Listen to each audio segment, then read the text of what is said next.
Tēnā koutou katoa, ko Cushla McKinney ahau. Just before I start, shout out to Andrew, Logan Park alum. My kids are there, so I really think, he's onto something. It's an awesome school. I guess just a little bit of background about myself. I'm a bit of a case study in the fact that it's never too late to change what you're doing.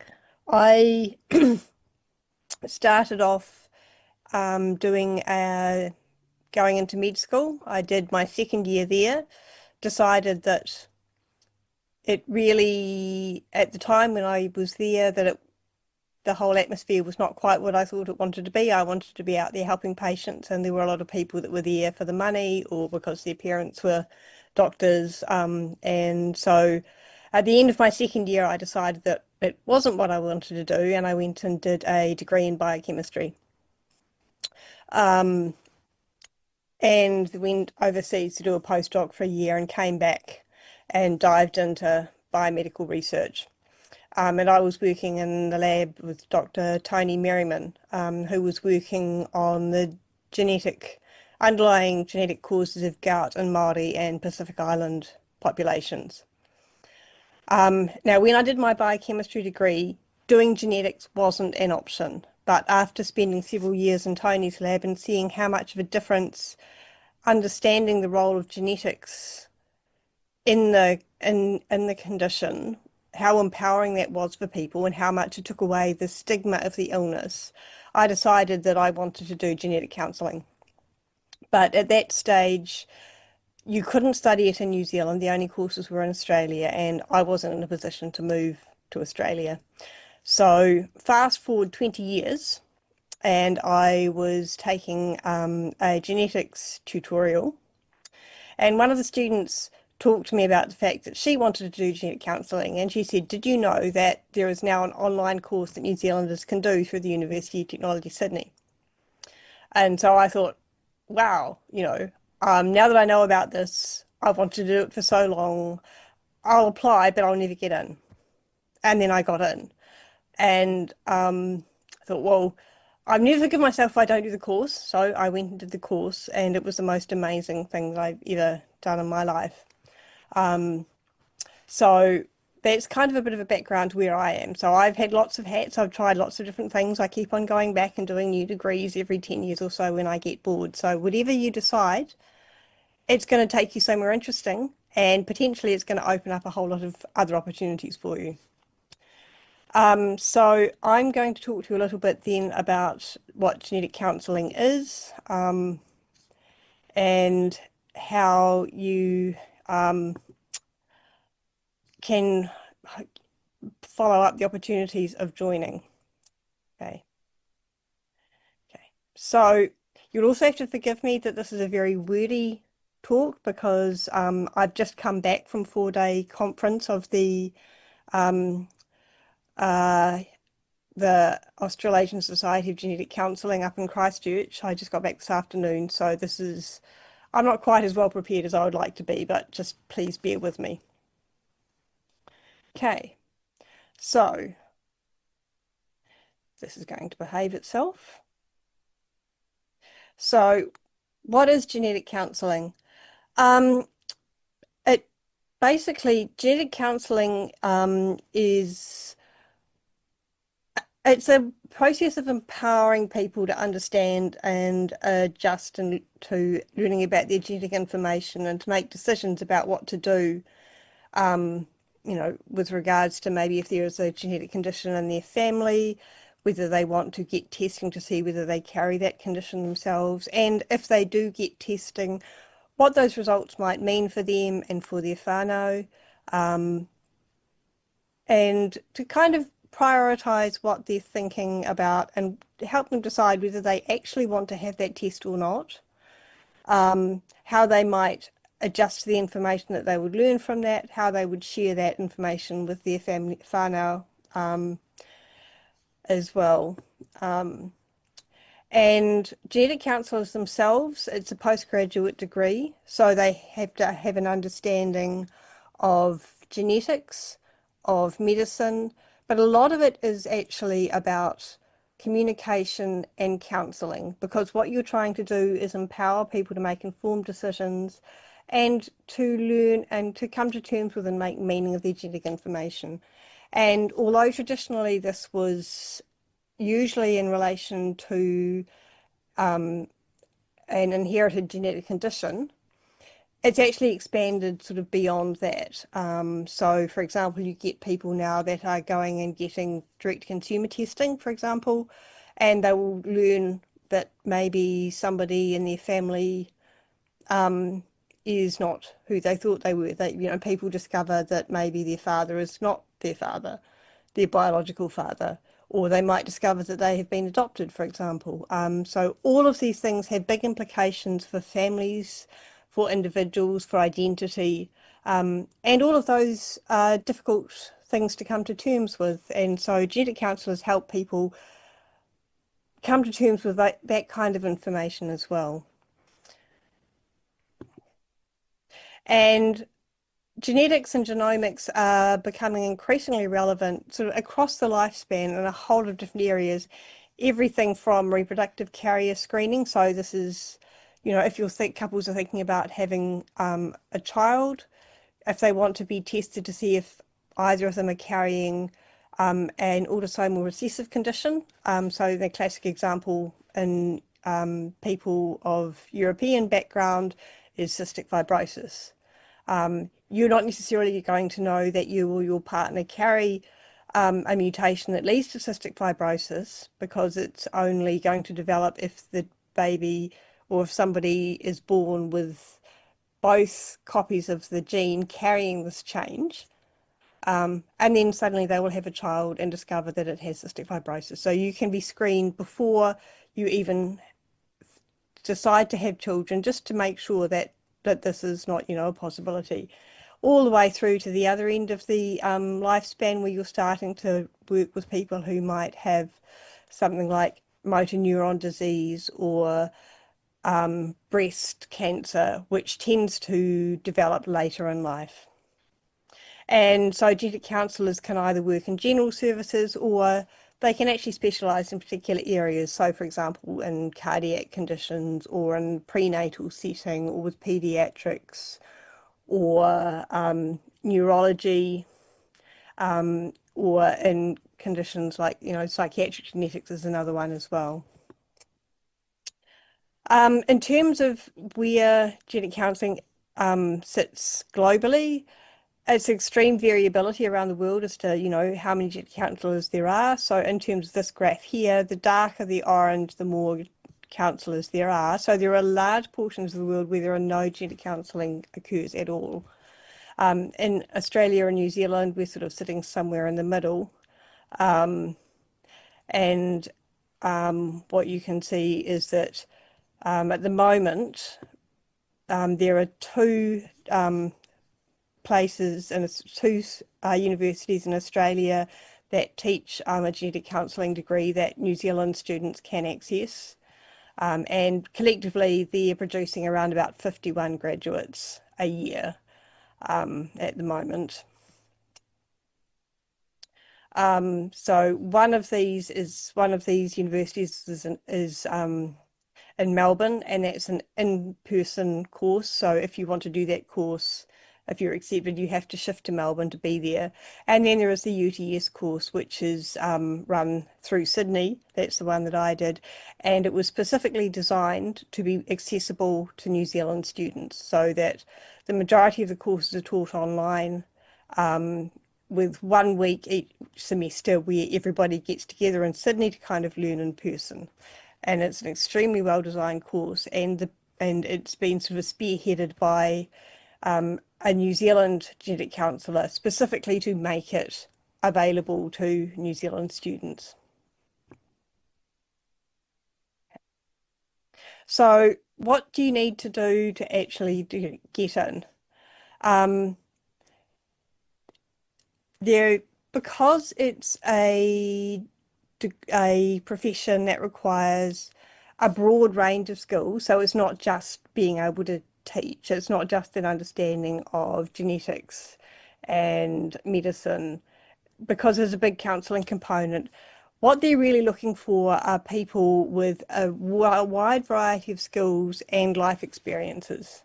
So, of course, having a background in genetics is important, but they're also interested in, so in my year, we had people who came through who had degrees in teaching, who came from nursing, who came from social work, who came from counselling backgrounds, teachers. So the broad variety of people. They also want to have the background in genetics, but there are ways of upskilling in their genetic component, and they have some suggestions in terms of courses that you can do that if you don't have that necessary background or relevant work experience. So in my case, I didn't do genetics because it wasn't a separate thing from biochemistry, but I've taught a lot into the ELM and genetics courses over the course of my career in biochemistry. And the third thing that they really want is they want some kind of evidence that you have worked in some way with people who are vulnerable or in need. So if you've worked and they want you some evidence that maybe either you had significant life experiences of your own that you bring to it, or that you've had some kind of counselling, like some people worked for when crisis telephone centres or worked with disabled children or worked in rest homes. So that's also a very important component as well. In terms of the application, then you need to provide a CV and your academic transcript. They also want you to make a personal statement explaining why you want to do this degree. You know, why is it important? And referee reports. And then if you're successful with that, what they do, at least at UTS, is they do a tele interview where you actually meet and talk with some of the staff.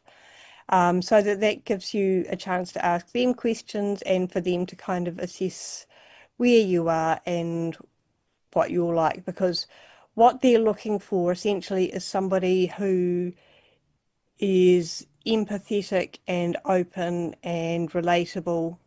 So they're looking for a whole lot of sort of intangibles as well. So what does the course itself involve? Of course, there's genetics and genomics training, but communication and counselling is a really big part of it. And a lot of it, that includes both counselling theories and an awful lot of practice by way of various role plays. We spent a lot of time doing role plays just to practice those skills. There's also a research component, so there is a 1-year research project that you do that starts in the second semester of your first year and through the first semester of the second year. That can either be quantitative research or qualitative research. And the background theories as well. And then another really important component is community and clinical placements. So that includes a 1-week observation placement in a genetic counselling or clinic, a 2-week placement where you actually start getting involved in the clinic sessions. And then in your second year, you have 2 4-week placements. And generally by the time you end that last of those placements, you will be taking entire genetic consultations on your own. And that's an incredible learning experience. And it's a real privilege that the clients that come see the genetic counsellors allow you to sit in and observe and participate and eventually take consultations. So once you've got your degree, what can you do with it? Well, once you've graduated with your master's degree, there are a number of courses that you can take. Education is a really big part of it. You'll have noticed that that there's an increasing amount of genetic testing going on, and in many cases this is actually facilitated not by genetic counsellors but by GPs or other medical professionals who are the ones that order the tests. So it's education of those other medical professionals so that they can provide the kind of support, psychological support and accurate information that patients need to make decisions about whether they want to be tested or not. There is potential to go into lab or industry. So genetic counsellors working in these areas are doing things like developing tests, a lot of variant interpretation. So if you do, for example, a whole genome screen, you'll get a whole lot of variants that may or may not lead to disease. And there is a very well-developed pathway for helping to determine whether a particular genetic change is potentially pathogenic. So that's another thing that genetic counsellors will do. They involve developing reference materials and teaching materials for potential consumers, writing reports, and so on as well. Increasingly, you're getting genetic counsellors working in policy development, again, with the rolling out of a lot more genetic testing and genomic testing now.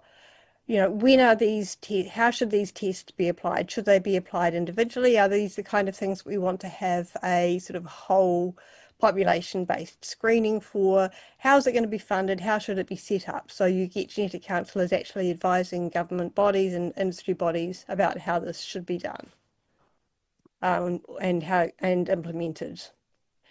Research, again, is becoming increasingly a significant role for genetic counsellors, and that's because what we're trying to do is make sure that this is an evidence-based practice. So which kinds of counselling approaches work best? How well are different genetic testing paradigms working in practice? How can they be improved? So research is an increasingly important component, and now over the last couple of years, the master's course has been developed so that people can then go on and do a PhD in genetic counselling as well. And also you're starting to see genetic counsellors working within support organisations for example, people with rare genetic conditions, providing support and advice there. And all of those are things that you can do once you've got your master's degree. But as you realise, you know, normally when you think about genetic counselling, you're thinking about it in the context of advising people with possibly inherited genetic conditions in the clinic. That itself actually requires additional certification. So what you need to be working at least a minimum of 1 day a week under supervision, and you need to provide evidence of cases and case analysis to the professional body in order to get that certification. And that's a process that overall takes up to 4 years. But that's not the only thing. And there are increasing number of roles for genetic counsellors outside of the clinic if that's what you're interested in. That's just a bit of an outline of how you need to go about doing the certification. And there are actually 2 rounds of these submissions. So all in all, it usually takes around about 4 years to get certification, at which point, for example, if you wanted to, you could actually go into private practice. So there are a few challenges. So the first of these is cost. Although as New Zealanders, we are charged domestic fees for the Australian courses, we are not eligible for government loans or subsidies. And so when I did the course, which I completed in 2024, it was $20,000 a semester. So it's not inconsiderable. And on top of that, they recommend that you don't work more than 0.5. I ended up having to drop to 0.4 because it was the only way I could keep up with my coursework. And in New Zealand, unless you live in Auckland, Wellington or Christchurch, which is where the genetic hubs are in New Zealand, you are going to have to travel for your placements. So that's going to be the time off work, it's going to be the flight, it's going to be the accommodation. So it can become extremely expensive. It's also, just for the sake of being very clear, at the moment there are very few clinical positions in New Zealand, and it's unlikely that there will be any new clinical positions being generated in the short term, and potentially medium term either. So some of those other possibilities for how you would like to practice the genetic counsellor is something you might want to think about. And at the moment, unfortunately, there is a lack of recognition for those non-clinical roles that genetic counsellors do, but there is an increasing involvement and support for them over time. So why do it in that case? For a start, that we have a unique cultural and genetic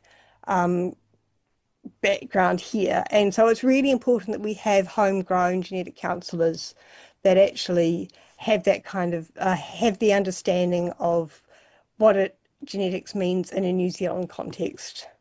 And the skills are applicable in many, many areas of life.